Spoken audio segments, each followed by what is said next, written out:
A courtroom explodes in celebration, corrupt officers smirking, patting each other on the back, victory in their hands. But as the judge prepares to close the case, a single voice cuts through the noise, unraveling everything they thought they had won. What happens when the truth comes out? Let us know in the comments section below. The cuffs were too tight. Catherine Hudson sat stiffly in the back seat of the police car, her wrists burning against the cold steel, her fingers tingling from lack of circulation. The air inside was thick with the scent of cheap coffee and sweat, and she could hear the two officers in the front laughing, celebrating like they had just won the lottery.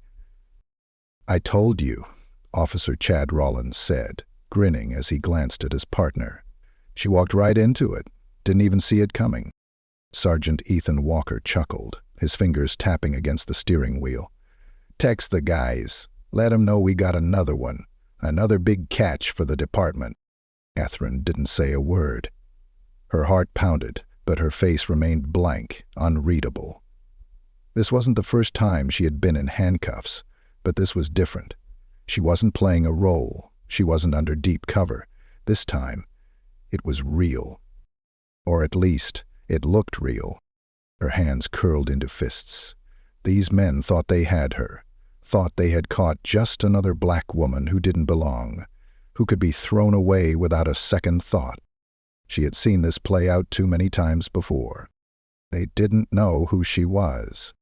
Yet, the flashing lights reflected off the windows of the police station as the car pulled up to the curb. Officer Rollins yanked open the door and grabbed her by the arm. "All right, let's go, superstar." Catherine didn't flinch. She let him pull her out, keeping her head high, shoulders squared, moving with the grace of someone who had been here before.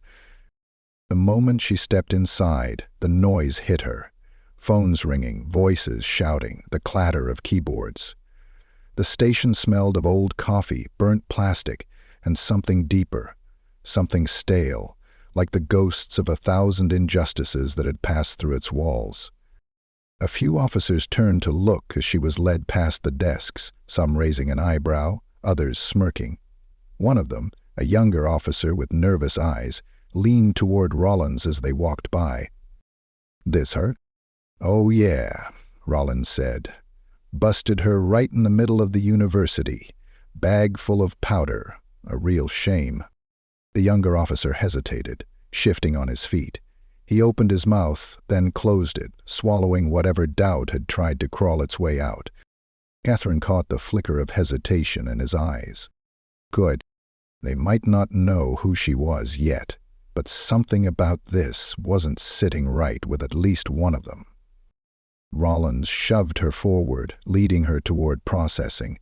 "Come on, let's get this over with. Got drinks waiting for us after this." The officer at the desk, a tired-looking woman with glasses perched on the tip of her nose, barely glanced up as she reached for the paperwork. "Name?" Rollins smirked. "Catherine Hudson. Drug possession, intent to distribute, the usual." Catherine tilted her head slightly, watching him. He was enjoying this. He wanted to make sure everyone heard it, that the story was already being written before she had a chance to speak. The woman behind the desk sighed, adjusting her glasses. "All right. Prince." Catherine stepped forward, placing her cuffed hands where they were told. The scanner beeped, capturing the ridges and whorls of her fingerprints, locking her into the system. Another officer walked by and scoffed, shaking his head. "Damn shame. She looks like she had a future." Rollins laughed. "Yeah, well, not anymore." Catherine stayed quiet. "Not yet." They ran through the usual process, mugshot, more paperwork, a pat-down that was just a little too rough, a cell that smelled like sweat and despair.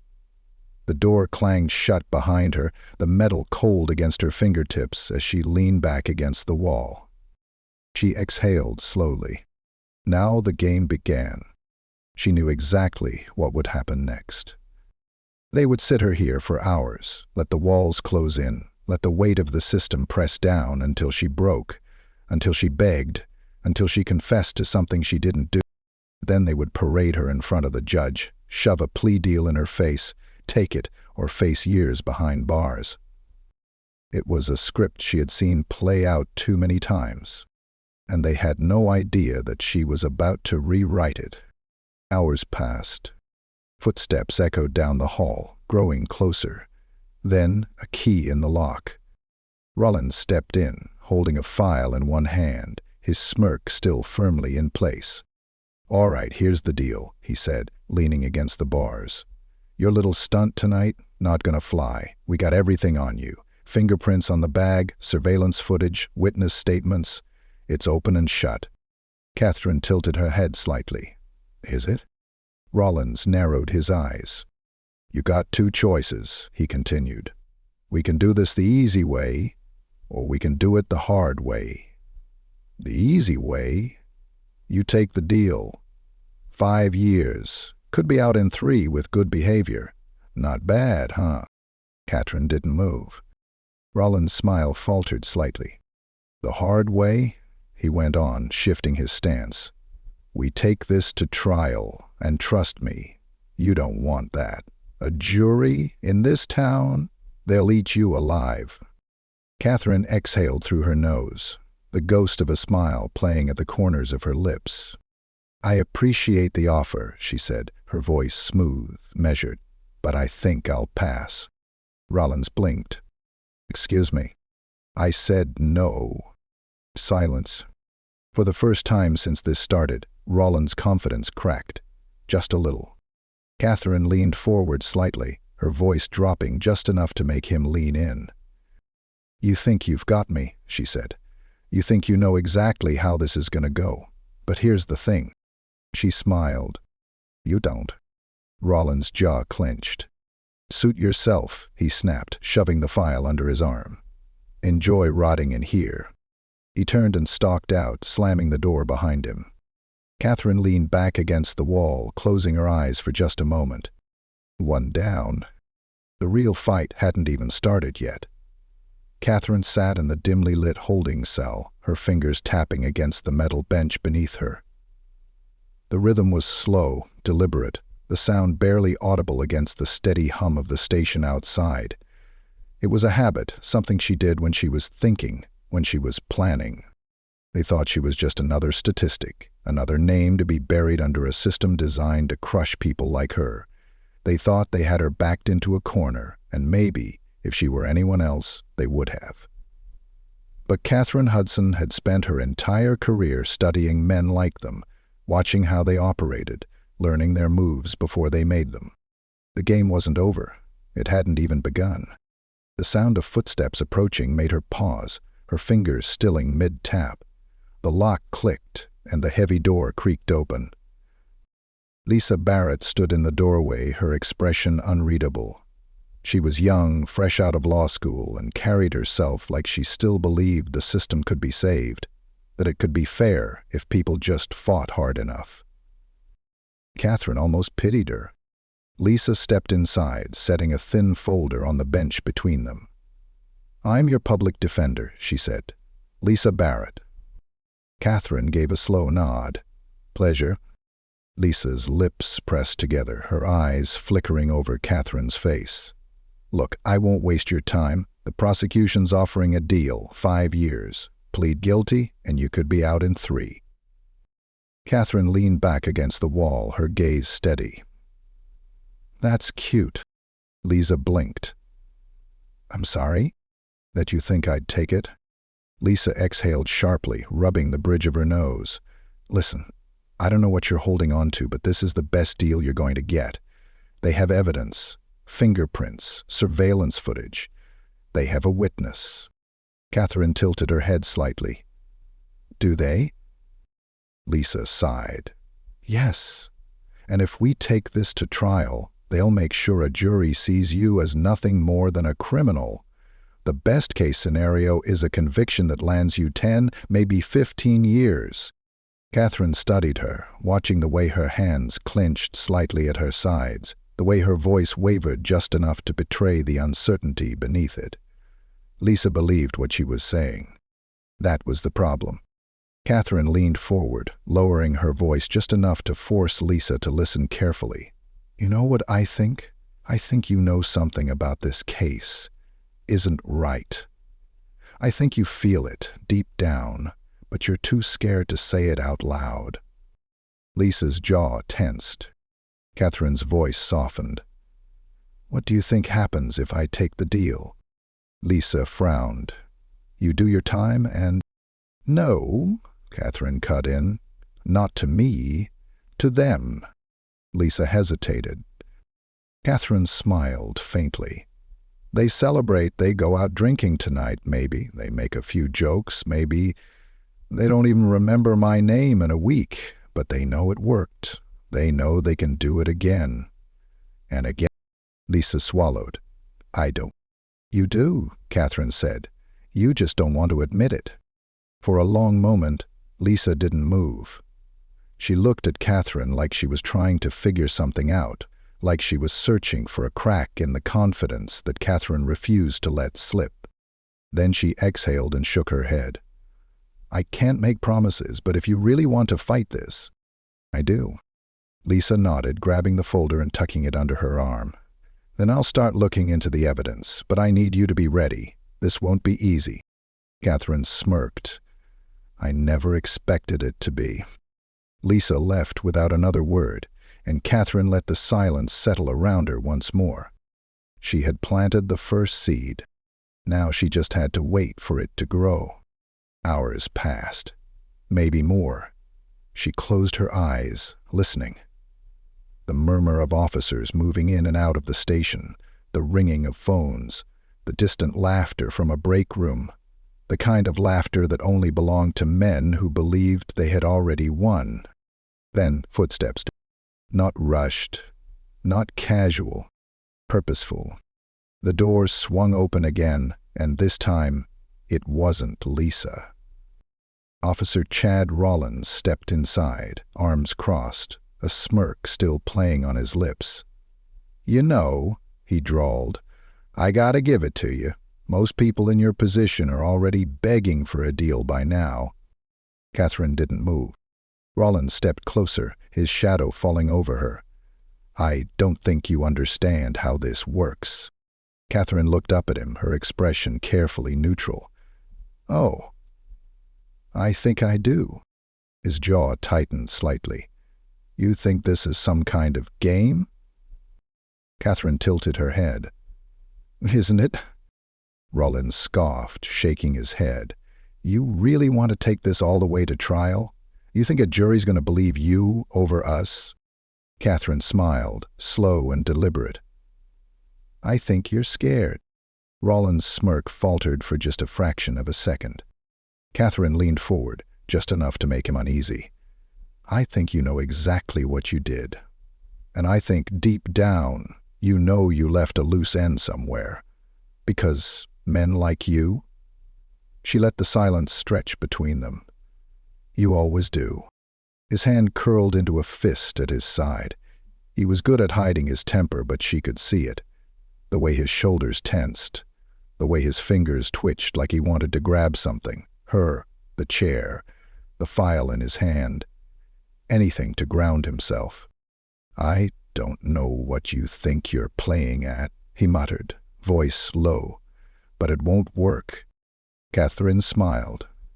"We'll see." Rollins took a step back, exhaling sharply. "You're done here. Enjoy your last night of peace before we make sure you don't see the outside world again." He turned and stalked out, slamming the door behind him. Catherine leaned back against the wall, her heart steady. The game had officially begun. Now it was only a matter of time. The courthouse buzzed with energy, reporters whispering in the hallways, cameras flashing as soon as the elevator doors opened. Catherine Hudson stepped out in an orange jumpsuit, shackled at the wrists and ankles, flanked by two officers who looked a little too smug for their own good.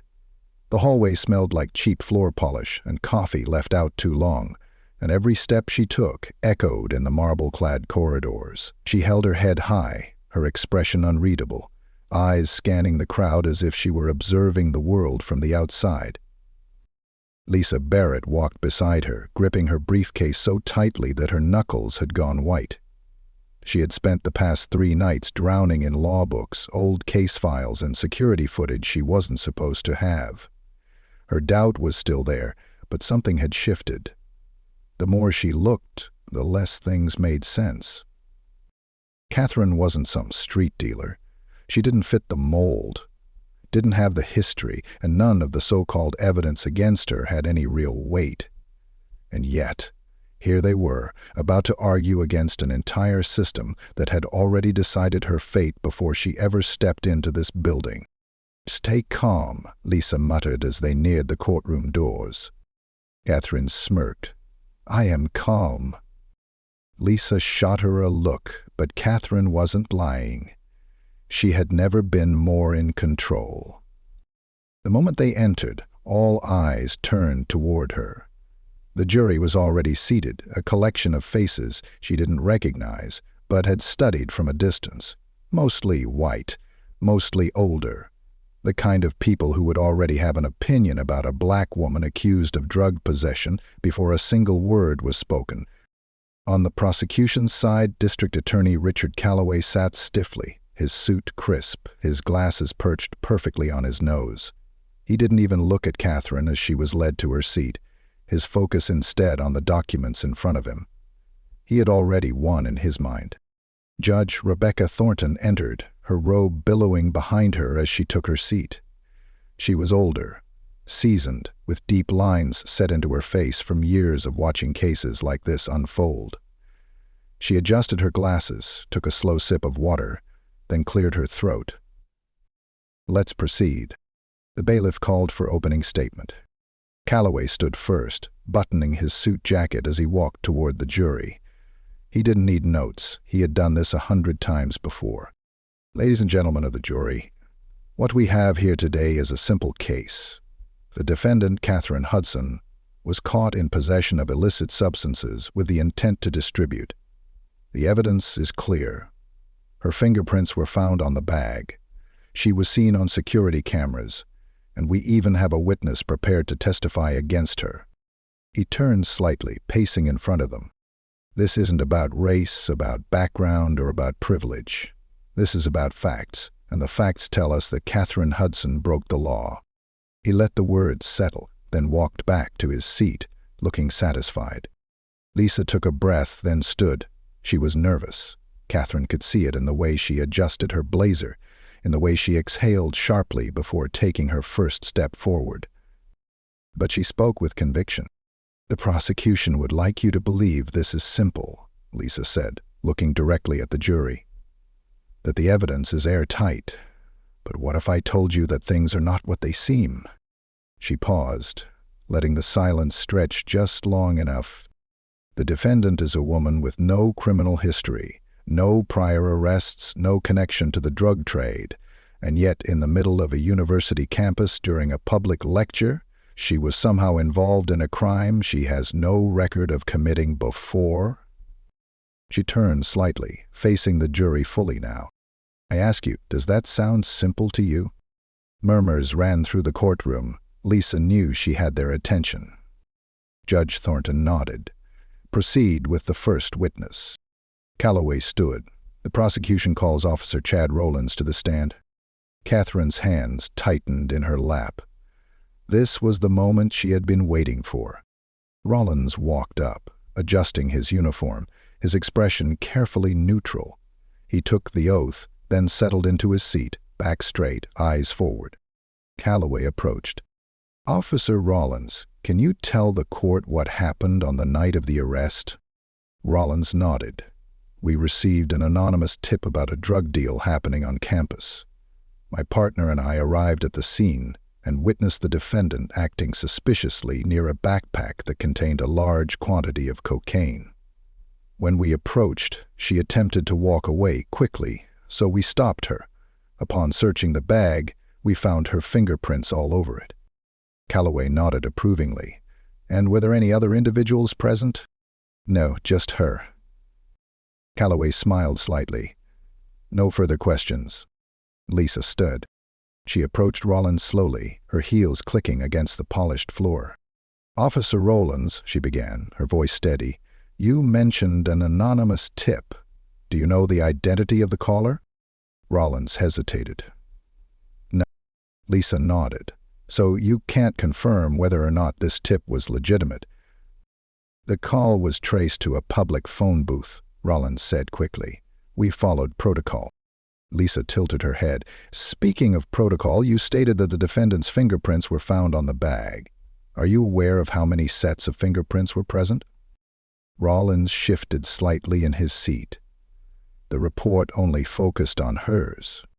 Lisa smiled faintly. So, there were others? Silence. Lisa turned toward the jury. Ladies and gentlemen, we have just heard that the evidence presented against my client was selectively examined. Why? What is it that the prosecution doesn't want us to see? The tension in the room thickened. Calloway frowned, his fingers curling against the desk. Lisa turned back to Rollins. One last question, officer. In your years on the force, have you ever witnessed an innocent person falsely accused? Rollins stiffened. Calloway shot up. Objection. Sustained?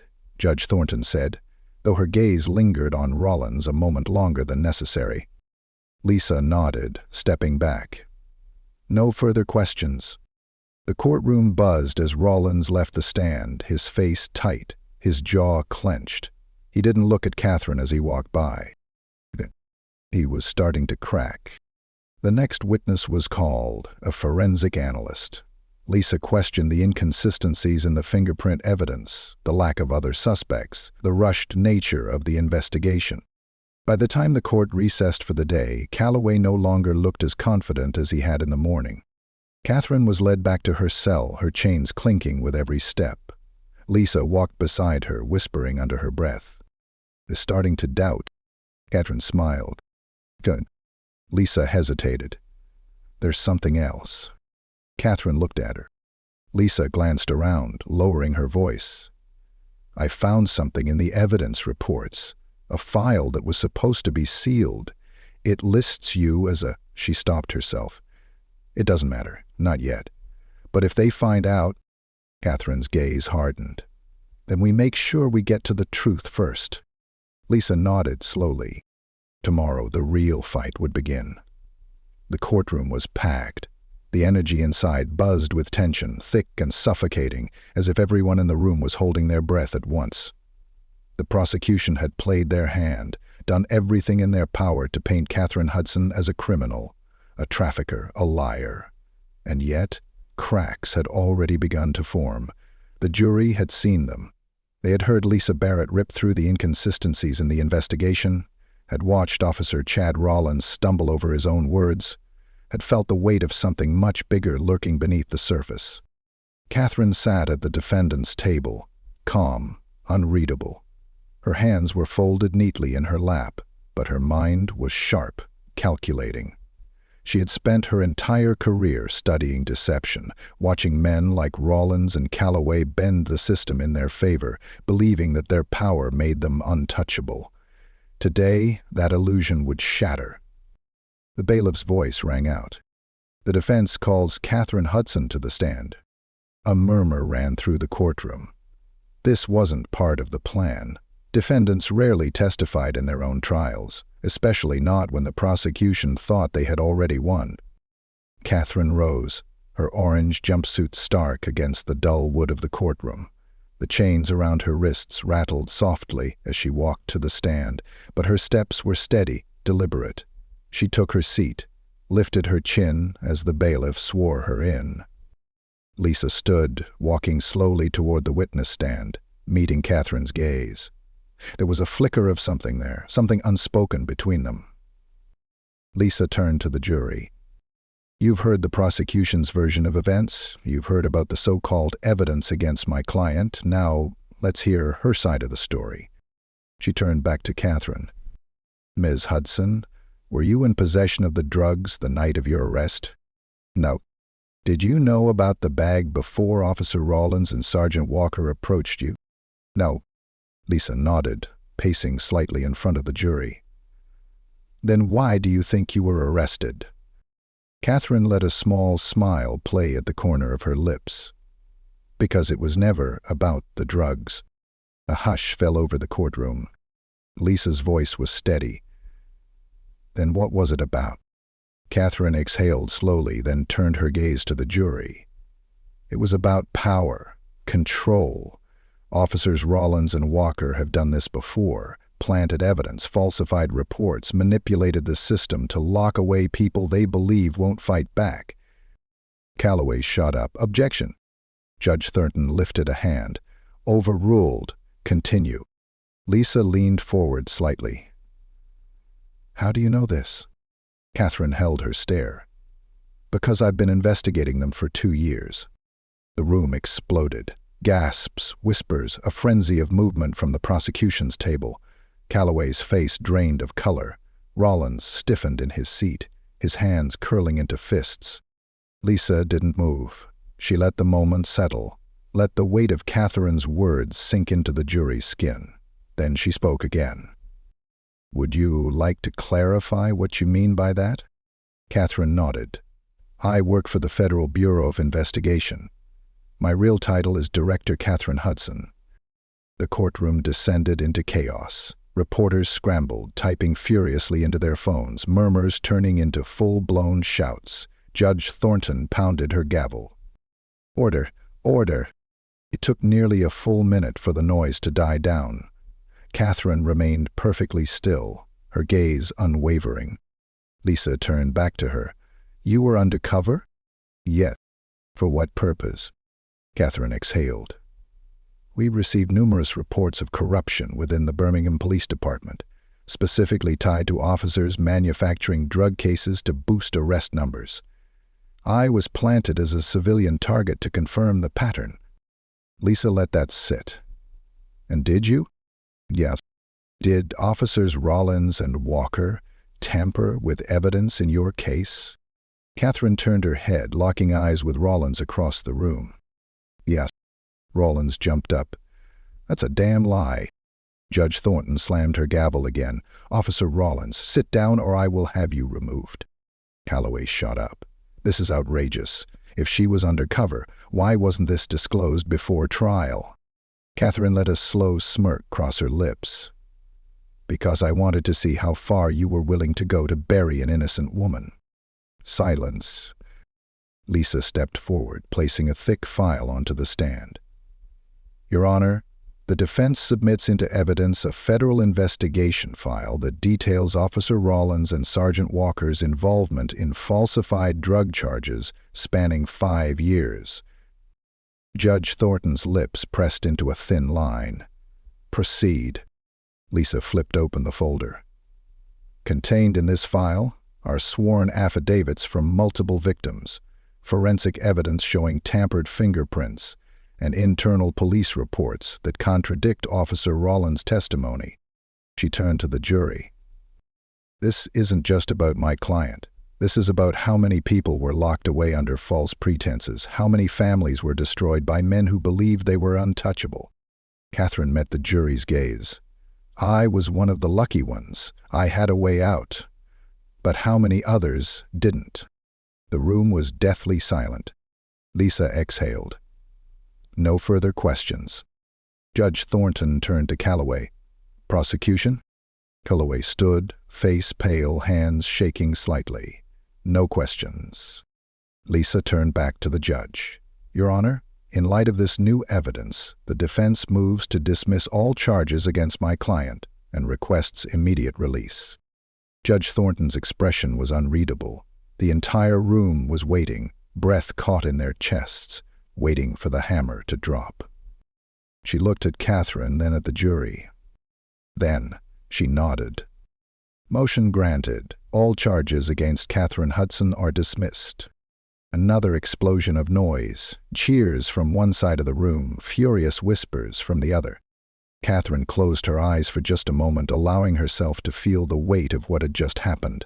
Then she opened them, looking directly at Rollins and Walker. They were already being approached by federal agents. Handcuffs snapped shut around their wrists. Catherine stood as the bailiff approached, unlocking her shackles. The cold steel slipped away, and for the first time in days, she rolled her shoulders, feeling free. Elisa turned to her, smiling. We did it. Catherine smirked. No. She glanced toward Rollins, watching as he was dragged away, his face twisted with rage. They did it to themselves. As she stepped out of the courthouse, the air felt different, lighter, brighter. Justice, for once, had done its job.